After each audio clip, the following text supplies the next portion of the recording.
Tringa,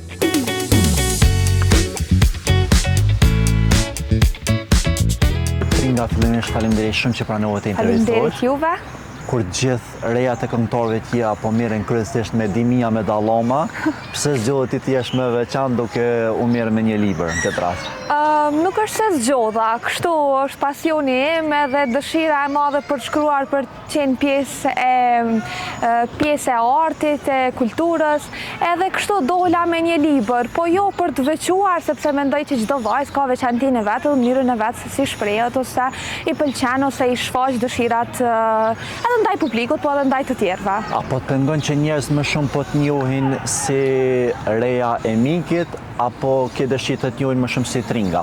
Normalisht, unë kam dëshirë që të më njohin si Tringa edhe andaj kjo është qëllimi im kryesor, që të krijoj emrin tim edhe imazhin tim, por patjetër unë jam shumë e vetëdijshme që pjesa e të qenurit reja e dy këngëtarëve të famshëm, se nuk jam veç reja e Miris, jam edhe Naime, është një pjesë që gjithmonë do të jetë pjesë e jetës time kështu, edhe gjë që ndihem padyshim krenare.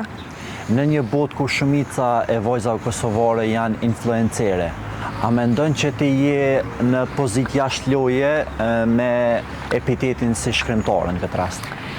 Nuk e di çfarë të them në realitet, sepse edhe pjesa e influencerës padyshim që është në këtë botën moderne, pse jo, po krijohet në punë, është një farë lloj revolucioni i marketingut e i punës në përditshmëri. Pse jo, vajzat po ja dalin shumë mirë, janë shumë të mira, shumë pozitive, po ndajnë eksperjenca të ndryshme, edhe çdo gjë dhe çdo person që gjen veten në fusha të ndryshme, atë le të vazhdoj. Por mbi të gjitha mendoj që vajzat duhet ta kenë si qëllim kryesor edukimin edhe shkollimin, e më pas të tjerat edhe vinë. A beson që gjithmonë duhet reja ajo që i ka prioritet punët e shtëpisë? Jo, mendoj që duhet ndarë ose duhet diskutuar në shtëpi. Nuk mendoj që këto rolet në shtëpi për të pastruar, sidomos duhen të jenë problematik për të prishur lumturinë në një shtëpi. A e praktikon këtë gjë shpesh apo jo? E praktikoj jo ndarjen, po e praktikoj dëshirën edhe vullnetin për të bashkëbiseduar me vjerën time, me Mikin në këtë rast, për të pasur këto lumturinë dhe këtë harmoni në shtëpi, edhe që këto gjëra të mos na prishin këtë harmoni. Por në një rast tjetër, a mendon që duhet ndarë punët e shtëpisë me burrin, 50-50? Për shembull, ti Leoninen, ai e shikon këtë rast fëmijën me arshëm. Në realitet do më konvenonte shumë, po me Platorin, Platori nuk është person që bën një punë në shtëpi nëse nuk i tham, po nëse i tham nuk e ka problem. A është Platori xheloz? Jo, nuk është as Platori as unë xheloz. E kemi krijuar atë marrëdhënie ndaj besimit, ndaj njëri tjetrit, kështu që xhelozia nuk ekziston tek ne. A i ke përfshi në libër situatat që i ke përjetu për shembull sinuse, edhe nëse si ke përmend me emra? Jo, nuk e kam bërë një gjë të tillë, e kam thënë edhe më herët që në librin tim nuk ka diçka personale, më shumë është histori të njerëzve të rrethit tim që më kanë frymzuar. Për shembull, ky një moment është shumë i bukur, frymzim sepse natyra, gjelbrim, është koha e vjeshtës, e një gjë shumë interesante që dua ta ndaj është një mesazh që e kam marrë, që e mora pikërisht dje të them drejtën, edhe më tregoi një vajzë një histori familjare ku më tha të lutem kam humbur vëllain e më shkruaj një poezi, gjeta frymëzimin në atë mesazh edhe shkruajta një poezi. Por a ka raste kur ndonjë familjar e ka marrë personalisht ndonjë pjesë të librit dhe të ka pyetur, a e ke shkruar një pjesë edhe për mua në këtë rast, a e ke pas diçka edhe me mua? Jo, nuk më ka ndodhur, po besoj që familjarët e mi sidomos kanë qenë në etapa të shkrimit tim, edhe kanë ditur këtë strukturën, mënyrën se si frymëzohem, edhe nuk kam pasur një pyetje të tillë, sepse besoj që më njohin edhe e din konkretisht nëse kam pasur diçka, përveç se më kanë falenderuar padyshim për dedikimin e poezisë që ja kam bërë dajës tim edhe gjyshit që nuk jetojnë më. Nëse do ta shkruaje një libër me titull E vërteta për jetën me një familje publike, çka do të kishte brenda? Do të kishte brenda shumë lumturi. Unë e kam thënë që ky libër, mesazhin ky që ka që ta gjejmë lumturinë edhe këto copsat e lumturisë në gjithçka, e besoj që një libër i tillë do të përmbante shumë mesazhe të harmonisë e ndoshta gjëra që nuk do dukeshin edhe të vërteta për që janë. Si është Tringa sot krahasuar me 10 vite më parë? Normalisht më e pjekur për shkak se mosha e bën të vetën edhe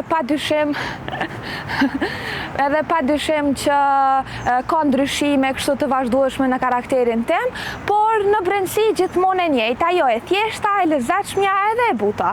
Apo ndihesh ndonjëherë sikurse njerëzit po merren më shumë me jetën tënde private? Ndonjëherë po nuk më përzis. Ke përzgjedhur që me kono kemi këtë pjesë? Jam okej, nuk paraqet problem për mua. Në një vend si ky yni, a mendon që vajzat kosovare sot më shumë po punojnë me trup se so me tru? Jo, nuk e mendoj një gjë të tillë. Vajzat kosovare, do doja të thoja vajzat shqiptare, ose vajzat të Kosovës që janë shqiptare, janë vajzat mrekullueshme. Ne kemi në gjen kështu të qenë zëri të bukura, të lezetshme, po madje edhe punëtore.